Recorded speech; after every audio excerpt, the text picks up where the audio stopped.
Warahmatullahi wabarakatuh. Bertemu kembali bersama saya Sri Rahayu, guru SMA Negeri 1 Kelapa Nunggal. Hari ini kita akan membahas mengenai bab 3, yaitu mengenai ketimpangan sosial. Nah, tujuan pembelajaran kita hari ini adalah yang pertama, setelah mempelajari materi ketimpangan sosial, peserta didik mampu mendeskripsikan ketimpangan sosial, faktor-faktor yang mempengaruhi ketimpangan sosial secara tepat. Yang kedua, setelah menganalisis bentuk-bentuk ketimpangan sosial, peserta didik mampu menjelaskan hubungan antara ketimpangan dengan kondisi ketimpangan kemiskinan, ketimpangan pembangunan, ketimpangan kesempatan, dan ketimpangan budaya dalam masyarakat secara tepat. Yang ketiga, setelah berdiskusi tentang dampak ketimpangan sosial, peserta didik mampu mengidentifikasi diskriminasi sosial, kecemburuan sosial, monopoli kekuasaan, dan konflik sosial secara tepat. Yang keempat, setelah berdiskusi, peserta didik mampu memahami tentang sikap kritis menghadapi ketimpangan sosial. Yang kelima, setelah melakukan pengamatan, peserta didik mampu memahami ketimpangan sosial dan mengupayakan sikap kritis dalam kehidupan sehari-hari secara tepat. Nah, kemudian yang pertama kita akan membahas mengenai pengertian dari ketimpangan sosial. Nah, menurut pemahaman Anda, apa yang dimaksud ketimpangan sosial? Jadi ketimpangan sosial itu merupakan ketidakseimbangan yang terlihat jelas dengan adanya jarak atau gap di antara golongan-golongan di dalam masyarakat. Itu adalah ketimpangan sosial. Ketimpangan juga biasanya disebut sebagai kesenjangan sosial. Jadi ketimpangan dan kesenjangan itu adalah hal yang sama. Kemudian ada faktor-faktor yang mempengaruhi ketimpangan sosial. Yang pertama, ada perbedaan sumber daya alam. Yang kedua, letak dan kondisi geografis. Yang ketiga, faktor globalisasi. Yang keempat, kebijakan publik. Yang kelima, perbedaan kondisi demografis. Dan yang keenam adalah faktor internal individu atau dari kelompok itu sendiri. Nah, selanjutnya ada lagi bentuk-bentuk ketimpangan sosial. Bentuk-bentuk ketimpangan sosial yang pertama adanya ketimpangan antara golongan kaya dan golongan miskin. Bisa kita lihat dalam gambar di sini ada dua gambar rumah yang berbeda. Yang pertama adalah rumah yang begitu mewah, besar dan juga megah dengan bangunan yang permanen. Kemudian ada lagi rumah yang dibangunnya semi permanen, terus juga kecil dan bahan bangunan materialnya itu terbuat dari bahan-bahanan yang sangat sederhana. Nah, jadi dalam gambar tersebut kita bisa melihat timbulnya ketimpangan sosial seperti gambar di atas dapat disebabkan oleh faktor pertumbuhan masyarakat menengah atas yang menanjak naik. Kemudian adanya krisis global, rendahnya tingkat pendidikan, dan mental miskin yang dimiliki masyarakat di sekitar kita.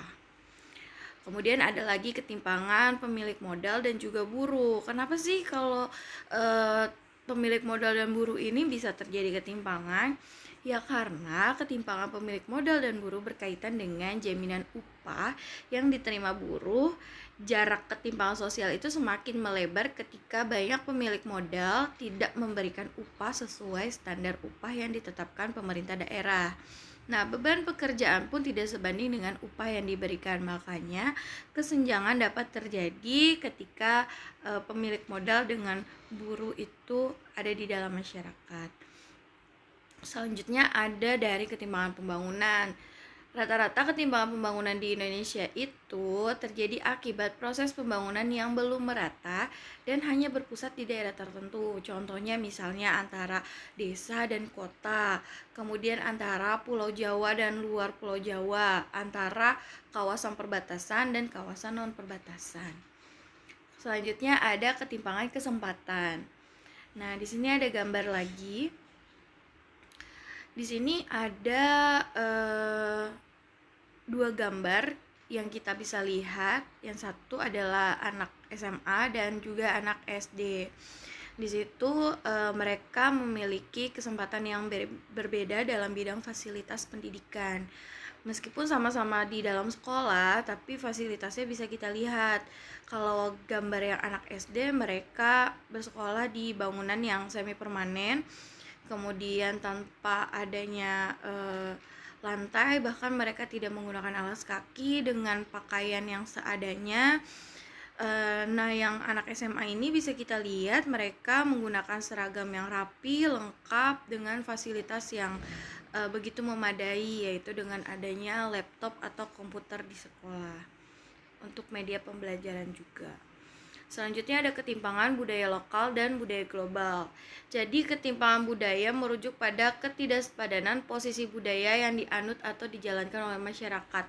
Nah, ini disebabkan oleh adanya budaya populer atau pop kultur yang berasal dari barat diikuti oleh masyarakat dunia. Akibatnya budaya barat itu lebih digemari dan budaya lokal itu lebih tersisihkan. Selanjutnya ada ketimpangan gender.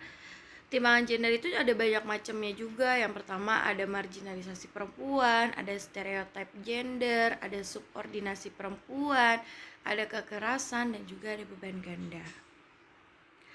Nah, dampak dari ketimpangan sosial itu ada 4. Nah, yang pertama ada diskriminasi sosial, yaitu perbedaan perlakuan antar kelompok meskipun mereka itu memiliki hak yang sama, atau pengecualian atau pembatasan kesempatan, kemudian pengutamaan atau kecenderungan terhadap pihak tertentu. Yang kedua, dampaknya adalah kecemburuan sosial. Jadi kecemburuan sosial itu merupakan kondisi munculnya perasaan tidak suka dari salah satu kelompok atau kelas karena adanya perbedaan-perbedaan dalam kehidupan masyarakat. Selanjutnya adalah monopoli kekuasaan. Nah, masyarakat yang mengalami ketimpangan sosial itu sering menjadi objek penguasaan kelompok lain. Penguasaan oleh kelompok lain inilah yang disebut dengan monopoli. Sebagai contoh, penguasaan pemilik modal terhadap kelompok buruh. Selanjutnya adalah dampak konflik sosial. Jadi, ketimpangan itu pasti mengandung benih-benih penyebab dari konflik. Jadi suatu konflik itu kan dicirikan yang pertama terdapat dua pihak atau lebih yang terlibat konflik, kemudian adanya tujuan tertentu yang dijadikan sasaran konflik, terdapat perbedaan pikiran, perasaan, dan tindakan, terus juga terdapat situasi yang memang mendukung adanya konflik tersebut. Nah, begitulah dampak dari terjadinya ketimpangan sosial. Selanjutnya ada lagi berbagai sikap kritis dalam menghadapi ketimpangan sosial. Nah, ini adalah pembahasan terakhir kita. Gimana sih caranya agar ketimpangan atau kesenjangan itu tidak menjadi salah satu permasalahan di dalam masyarakat? Yang pertama, kita harus menjaga komunikasi sosial, komunikasi antar masyarakat tentunya, antar golongan, antar kelas, antar status di dalam masyarakat. Kemudian yang kedua, kita harus toleransi dan menghargai perbedaan. Gak bisa kita pungkiri bahwa di dalam masyarakat itu pasti banyak banget perbedaan. Nah, gimana caranya agar ketimpangan itu ibaratnya bisa kita redam dan tidak terlalu memuncak, agar dampak-dampaknya itu tidak terlalu nampak, ya kita harus bisa toleransi dan menghargai adanya perbedaan. Selanjutnya yang ketiga adalah sikap empati sosial, di mana kita harus memiliki perasaan empati terhadap masyarakat lain. Misalnya kalau kita berkecukupan atau kita memiliki kondisi finansial yang berlebih, ketika misalnya kita memiliki teman atau di sekeliling kita ada orang yang kekurangan, itu kita harus berempati gitu di dalam masyarakat, agar ketimpangan itu atau kecemburuan atau rasa diskriminasi itu tidak terlalu nampak di dalam masyarakat. Selanjutnya adalah sikap filantropi sosial, di mana masyarakat itu harus memiliki rasa dermawan atau memberikan sesuatu misalnya yang dia inginkan atau yang dia punya itu terhadap orang-orang yang membutuhkan. Itu adalah sikap filantropi sosial. Ya, demikianlah video pembelajaran dari Bu Sri. Semoga bermanfaat, semoga kita dapat bertemu kembali bulan depan. Terima kasih sudah menyimak dan menonton video pembelajaran dari Bu Sri. Semoga kalian makin paham mengenai apa itu ketimpangan sosial dari segi pengertiannya, kemudian faktornya, kemudian bentuk, sampai dengan dampak dan sikap kritis dalam masyarakat. Oke, demikianlah video kali ini. Semoga bermanfaat. Wassalamualaikum warahmatullahi wabarakatuh. Dadah semuanya.